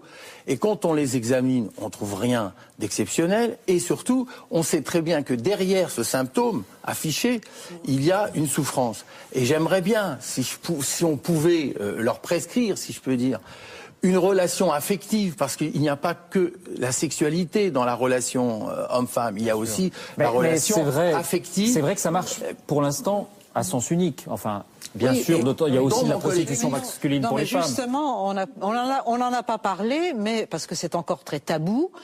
Mais il y a une prostitution masculine de jeunes hommes performants pour, je dirais, les femmes mûres en général, ayant suffisamment d'argent. C'est pas si marginal que ça. D'ailleurs, vous pouvez aller sur, attendez, c'est quoi? C'est 0,1% de la prostitution, sur Internet et demander des escort boys exactement comme des escort girls. Je veux dire que c'est aussi facile. Il y a des catalogues, il y a toutes sortes de réseaux dans les bars. C'est pas du tout tabou. C'est très tabou parce que dans les émissions, non, c'est pas tabou. La presse adore ça. Je ne parle que de ça pour justifier le système prostitutionnel. On nous dit maintenant, regardez, il y a quelques femmes très riches, chefs d'entreprise, qui vont se payer des jeunes hommes escorts. C'est un pur alibi pour justifier le proxénétisme. Ne dites pas que c'est tabou. Il y a des femmes des milieux populaires qui vont dans les balles, dans des balles populaires, justement pour cette raison-là, et qui payent d'ailleurs pas très cher, souvent aussi en carte orange, etc., ou en passe Navigo aujourd'hui.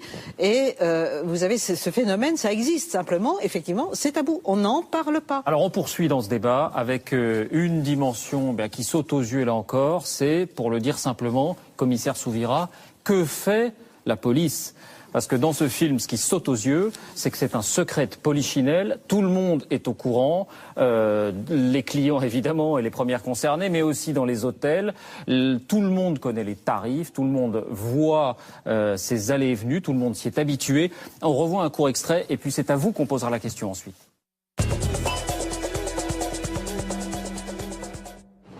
Pour les hôtels, il y en a, parce qu'il y en a partout. C'est eux qui contrôlent pas. En face, c'est pareil. C'est quoi la passe 2,50. 2,50 2,50 et 3,50. Pourquoi, pour une heure ou Je sais pas, ça s'appelle prostitution moderne. Sur Internet. Dans les étages, en croisant l'un de ses employés, là encore, apparemment tout le monde semble au courant. Si, ils sont partout dans les étages, dans les chambres. Partout. C'est vrai? Ouais, c'est. Vous envoyez souvent? Bien sûr. Vous envoyez souvent ici? Bien sûr. C'est vrai? Ouais. À la réception, il y en a partout. Du premier jusqu'au 7e, ah ouais? il y en a partout. Mais combien? Ouais, ça dépend. C'est vrai? Ouais, c'est sûr, bien sûr. La réception arrangerait-elle ce type de rendez-vous? Pour le savoir, j'ai loué l'une des chambres de l'hôtel pour une nuit et demandé à la réception s'il était possible de faire monter l'une de ces femmes. Sur ce point, le concierge sera très clair. C'est interdit pour nous, sinon on va rester à être accusé par les flics. De quoi? La loi française. La loi française est comme ça. Qu'est-ce qu'il y a de dire la loi française? Voilà, il faut quand même sauver les apparences, il y a une loi, il faut essayer de la respecter, mais enfin on comprend que tout ça est quand même d'une formidable hypocrisie. Pourquoi, commissaire Souvira, est-ce que vous n'intervenez pas dans ces hôtels alors que vous savez que les femmes y sont, alors que vous savez qu'il y a là un échange marchand? Alors d'abord, on intervient dans les hôtels. Ah, souvent? Souvent, puisque nous avons un partenariat qui est discret avec des chaînes hôtelières internationales, puisque les escortes traversent l'Europe entière. Donc quand vous dites discret, c'est-à-dire c'est pas les 2 bataillons de CRS qui arrivent dans l'hôtel et qui arrêtent tout le monde? Bien sûr. Et puis, qu'est-ce que vous faites en fait alors? Des gens en France, on ne poursuit pas la prostituée, on ne poursuit pas le client. Nous, ce qui nous intéresse, ce sont les personnes qui tirent profit de la prostitution. Donc c'est pour ça que le maillon l'aspect caché qu'on n'a pas vu dans le reportage, mais qui est le plus difficile, et c'est normal, c'est celui sur lequel on travaille, c'est-à-dire la personne qui encaisse l'argent. D'accord, mais l'hôtelier, est-ce qu'il n'est pas complice? L'hôtelier est complice quand il le fait en connaissance de cause. C'est-à-dire que quand vous avez de cause, visiblement, ils connaissent tout de ces rouages. L'hôtel en question, c'est un hôtel qui a 900 chambres. Sur 900 chambres, vous avez, moi je ne discute pas l'hôtel, mais je vous explique comment ça fonctionne. C'est-à-dire que les filles arrivent, elles restent 2-3 jours, elles repartent. Travailler sur une fille, c'est pas intéressant. 2-3 jours ou un mois. Non. On n'a pas des filles qui travaillent un mois. Je l'ai noté dans le reportage, mais en général, c'est 3 jours sur Paris, 3 jours à Reims, 3 jours à Toulouse, 3 jours à Marseille, 3 jours à Barcelone, 3 jours à Milan, etc. Ce sont des spots, elles font ça de saut de puce en saut de puce. Là, elles sont 40 en même temps quand même, 40 chambres en même temps. Hein. Ouais. C'est beaucoup. Oui, c'est énorme. C'est énorme. Ça se voit. Ça se voit, mais est-ce qu'il y a un proxénète qui est derrière? Est-ce qu'on voit le proxénète en action? Mais si vous faites la démonstration, si vous remontez la filière, vous montrez qu'il y a proxénétisme, est-ce que vous irez demander des comptes à l'hôtelier? On ira demander des comptes à l'hôtelier, bien sûr. Ça s'est déjà produit? Ça s'est déjà produit. C'est pour ça que maintenant, les hôteliers viennent vers nous pour dire comment faut-il faire pour. Et pareil pour les fournisseurs d'accès Internet qui nous disent, bon voilà, on a des escortes, on a des réseaux qui s'installent sur nos sites, comment fait-on pour? Alors sur les proxénètes, est-ce qu'il est vraiment possible de travailler donc en amont sur eux à partir du moment où ils sont installés à l'étranger? On l'entendait dans le film, souvent avec des législations différentes. Est-ce que c'est possible? Oui, c'est possible, mais votre film met en évidence un phénomène qui est très très très intéressant, c'est-à-dire que toute votre enquête est basée sur l'Ukraine et la Russie.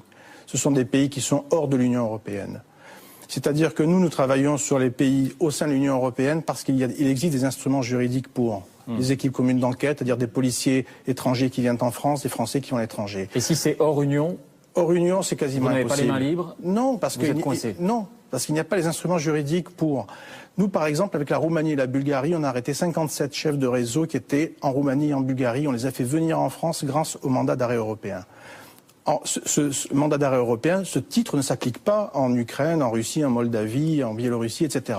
C'est pour ça que tous les sites sont déportés en dehors de l'Union européenne pour éviter les attaques des policiers de l'Union. Dernière chose, c'est ceux qui organisent ces réseaux. Ce sont, comment dire, de vraies mafias. On a vu que parfois il pouvait y avoir des complicités et de la corruption qui va avec. Ou est-ce que ce sont des clans familiaux, des sortes de mini-PME, parce que finalement, ça n'est pas difficile que ça à monter? Mais il y a les deux. Vous avez notamment la Roumanie et la Bulgarie, qui est les deux pays qui arrosent vraiment le plus l'Europe de l'Ouest. C'est très simple. On prend en Bulgarie la région de Sofia et de Varna, ils sont sur la France. On prend la région de Plotvid, ils sont sur la Belgique et les Pays-Bas. Ça veut dire qu'il existe des réseaux qui ont des têtes de pont dans ces pays et qui envoient leurs filles. Nous, notre but, c'est de travailler sur les structures qui les réceptionnent et les structures qui les envoient. Ensuite, vous avez des réseaux claniques. C'est 2-3 hommes et 5 ou 6 filles. Et ils vont les déplacer de ville en ville, etc. Et quand la pression policière est trop forte sur une ville, ils vont sur une autre ou ils changent de pays. Donc on a à la fois des myriades de petits réseaux et des réseaux beaucoup plus structurés.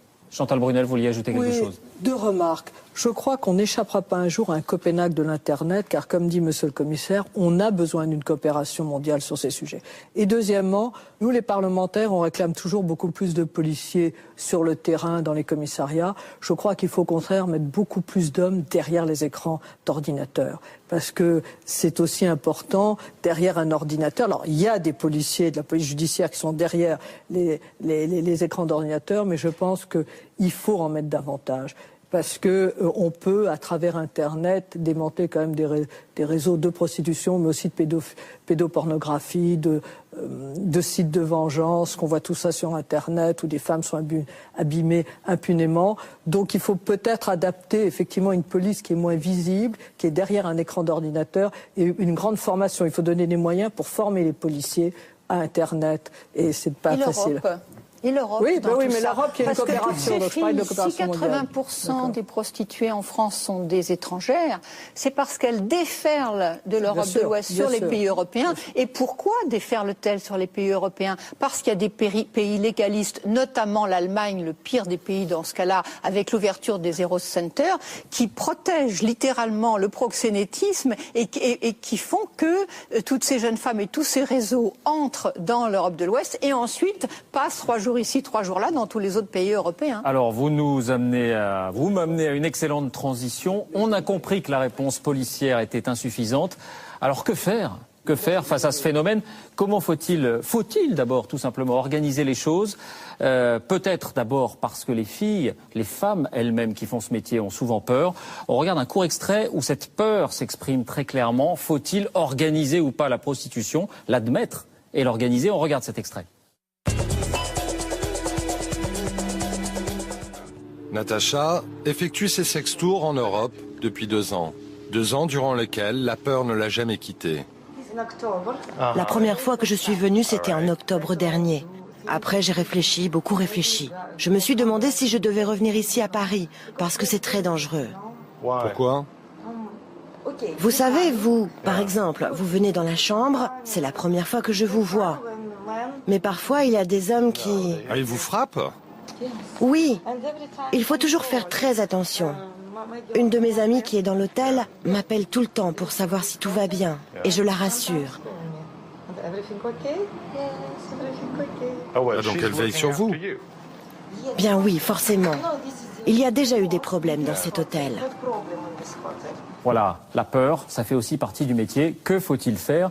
Bonsoir Stéphane Gomez, vous nous avez rejoint. Bonsoir. Vous êtes français, vous travaillez, je crois, dans la restauration en France. Je travaillais. Vous travailliez, voilà.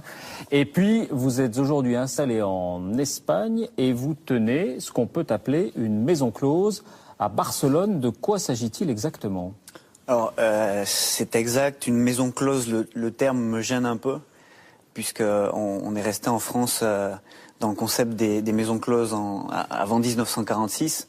Donc, effectivement, les choses ont énormément changé, notamment avec Internet, vous l'avez dit. C'est un endroit, un établissement qui est dédié à la prostitution, qui a une licence administrative, qui est très explicite et qui permet... C'est toléré là-bas, c'est en légal Catalogne, il y a là-bas, une en loi, Catalogne. c'est toléré, donc ils ont fait le choix d'identifier la prostitution. Voilà. Donc vous avez quoi, une quarantaine de chambres, un peu plus? Non, c'est une dizaine de chambres. Une dizaine de chambres. Il y a à peu près une quarantaine de filles qui collaborent avec nous, qui collaborent et non pas qui travaillent, puisqu'elles sont autonomes.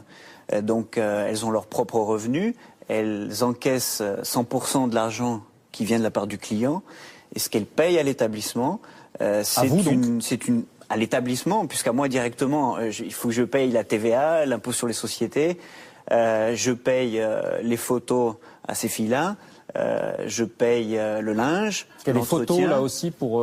Voilà, donc 100% de la publicité est sur Internet. D'accord. Et elle vous paye combien, donc vous disiez? Donc elle paye en fonction du temps qu'elle reste dans la chambre. D'accord. Ce prix inclut du linge qui est désinfecté chaque fois, un ménage qui est fait des installations, elles sont totalement désinfectées. Et ça représente à peu près quoi? 20, 30, 40%? C'est pas un pourcentage, puisque au nom de quoi j'aurai le droit de prélever un pourcentage sur des prestations sexuelles. C'est un service de location. Pourcentage, c'est interdit, selon la loi en Catalogne, c'est du proxénétisme. Donc elle pacte librement le tarif avec le client et elle n'a aucun frais à part la location. Chaque femme est libre de fixer son tarif avec ses clients. Exactement. Et c'est un forfait en quelque sorte qu'elle vous verse. Exactement. Pour avoir un ordre d'idée, ça peut représenter à peu près combien? Par exemple, de rester une demi-heure dans une chambre, ça lui coûte 40 €. D'accord. Vous lui garantissez une forme de sécurité? Alors évidemment, il n'y a jamais eu d'agression. En aucun cas il y a eu agression à l'intérieur du local. Il y a une sécurité. Le type de client que nous avons est loin d'être le client problématique. C'est le client qui parfois est handicapé, qui peut avoir des problèmes ou des difficultés quant aux relations avec les autres. J'ai des sourds, des muets, des gens en chaise roulante, des gens qui ont besoin d'y aller parce que... Nagasaki. J'aime bien cet alibi-là. Évidemment, parce que vu de la France, on voit les choses d'une autre manière. Quand je vivais en France, je ne voyais pas les choses de la même manière. J'ai quand même des femmes qui ont laissé un travail de professeur de gymnastique, de secrétaire, qui ont des diplômes, pour se dédier à ça, parce qu'elles voulaient gagner 5 000 € par mois. Ouais. De quelle origine sont-elles? Alors, j'ai 20% de filles qui sont espagnoles, 80% des filles sont étrangères, mais toutes ont des papiers en règle pour pouvoir vivre en Espagne. Un petit point de vocabulaire, vous dites « j'ai des filles » comme si c'était vos filles, et ça pourrait être mal interprété. C'est certain qu'il faut faire attention quand on parle de cette manière-là. Ce sont des filles qui sont totalement autonomes et indépendantes. Elles viennent quand elles veulent, elles s'en vont quand elles veulent. Parfois, elles vont en France pendant une semaine. pour travailler. Alors, on n'est pas obligé de croire ce genre de discours et la façon dont les filles sont recrutées. Moi, ce que je voudrais dire ici simplement, c'est que je conteste, excusez-moi David Pujadas, le principe qui consiste à inviter un monsieur qui fait profession finalement de proxénète. Parce que c'est une expérience d'un autre pays et qui peut aussi nous apprendre quelque chose. Je comprends bien, mais c'est un peu comme si on faisait une émission sur la drogue et qu'on invite des trafiquants de drogue. Pourquoi pas? Ça peut se faire. Bon, enfin, il n'empêche que le rôle que joue monsieur est pour moi très explicitement un rôle de proxénète en organisant partiellement les choses. Mais bon, vous assumez la chose très bien. Mais il faut appeler un chat un chat. Qu'est-ce qui vous dit? J'ai envie de demander à M. Souvira qu'est-ce qu'il en pense. Parce que là, on est dans une forme de proxénétisme. Ah non, mais la réponse est très simple. Si M. Gomez était en France, il serait en prison. Mais bon, c'est pour ça qu'il a délocalisé son activité en Espagne. Mais indépendamment de ça... Attendez, on va lui demander juste son sentiment là-dessus. Qu'est-ce qui fait que vous ne vous sentez pas proxénète? Non, je ne l'ai pas délocalisé puisque en France j'avais des brasseries. Je suis allé donc en Espagne, on m'a proposé divers fonds de commerce et entre autres ce type d'établissement. Mais que répondez-vous quand on vous dit vous êtes un proxénète? Alors, certes, au sens autorisé par la loi. Selon la loi, c'est vrai, mais selon la loi espagnole, la loi allemande, ou en Australie, ou au Nevada, ou aux Pays-Bas, je ne suis pas du tout proxénète. Le proxénète est bien défini en Espagne. C'est celui qui oblige, c'est celui qui prend un pourcentage, c'est celui qui recrute. Or, c'est pas du tout le cas. Moralement, vous n'avez jamais le moindre doute? Au début, si. Aujourd'hui, non, parce que j'ai des filles qui ne veulent pas de notre travail et qui ont des diplômes et qui ont travaillé. Et si vous ne me croyez pas, je vous invite à venir. Et il y a des gens qui sont faits pour veiller si elle travaille en connaissance de cause, si ça a bien été son choix. Et si ce n'est pas le cas, on dénonce aux autorités locales. Est-ce que vous gagnez beaucoup d'argent? Je travaille honnêtement au sens de la loi et je gagne ma vie honnêtement. Tout comme je l'ai gagné à Paris également. Je paye des impôts, je paye une TVA, on paye un impôt sur les bénéfices. Chantal Brunel, est-ce que cette expérience-là, cette expérience espagnole telle qu'elle nous est racontée, peut faire figure de source d'inspiration pour ce qu'on voudrait faire en France? Vous faites partie de ceux qui disent la prostitution existe, on peut le regretter, mais elle existe, autant l'encadrer. Oui, moi je dis que la prostitution, que le sort des prostituées me semble s'être beaucoup détérioré avec la clandestinité. Donc je dis, d'abord la prostitution existe, on ne va pas l'arrêter, l'effacer et dire c'est gentil, on ne veut plus de prostitution. Moi aussi j'aimerais qu'il y ait une prostitution zéro comme tout le monde. Ce que je dis, je ne suis pas une spécialiste, mais étudions si éventuellement des lieux dédiés. J'ai dit pourquoi pas des maisons ouvertes pour symboliser qu'il n'y ait aucun souteneur, que la femme vienne librement, volontairement. La nuance sémantique est importante, on passe de maison close à maison ouverte. C'est pour quoi? Pour rassurer, pour faire place nette? C'est pour montrer. Non, moi je pense c'est que la femme viendrait volontairement et tout à fait librement. Alors, donc un peu à l'espagnol, oui, à la catalane, disons. Je ne dis pas que c'est la bonne solution, je dis qu'on ne peut pas continuer à avoir en France des êtres humains qui sont en semi-esclavage. On est le pays des droits de l'homme, donc on doit faire quelque chose. Je ne sais pas si la bonne solution, je dis étudions. On ne peut pas continuer. On ne peut pas continuer à voir ce qui se passe dans les forêts, on ne peut pas continuer à voir ce qui se passe dans les vignes, on ne peut pas continuer à voir ce qui se passe dans certaines caves. C'est ce que j'ai. On est le pays des droits de l'homme, on a des êtres humains qui sont en situation de semi-esclavage, et je pense que la disposition sur le racolage passif a eu des inconvénients et a mis la prostitution dans la clandestinité. Et il me semble que des endroits dédiés ou un peu officiels éloigneraient tout ce qui est réseau mafieux et clandestinité. Voilà, maintenant, travaillons et étudions. Je pense qu'en vous entendant, Victor Schœlcher, il se retourne dans sa tombe. Alors Victor Schœlcher, on va l'expliquer pour ceux qui nous regardent et qui ne le connaissent pas. À tous ceux qui voulaient aménager qui a aboli l'esclavage. Oui, aménager l'esclavage. Écoutez les associations, monsieur, les associations vous disent que les femmes ne sont pas protégées, que les médecins ne viennent pas les voir. Je ne peux pas supporter une députée qui n'a pas de projet à long terme sur l'humain. Aménager la prostitution, ça veut dire on est d'accord avec. Si, oui, ça veut dire que vous démissionnez. Vous êtes dans la fatalité. Non, mais je le dis parce que je le pense. Monsieur, voyez les associations. Il n'y a aucun médecin. Regardez, madame, comment elle est, madame. Madame, elle est dans le silence aujourd'hui.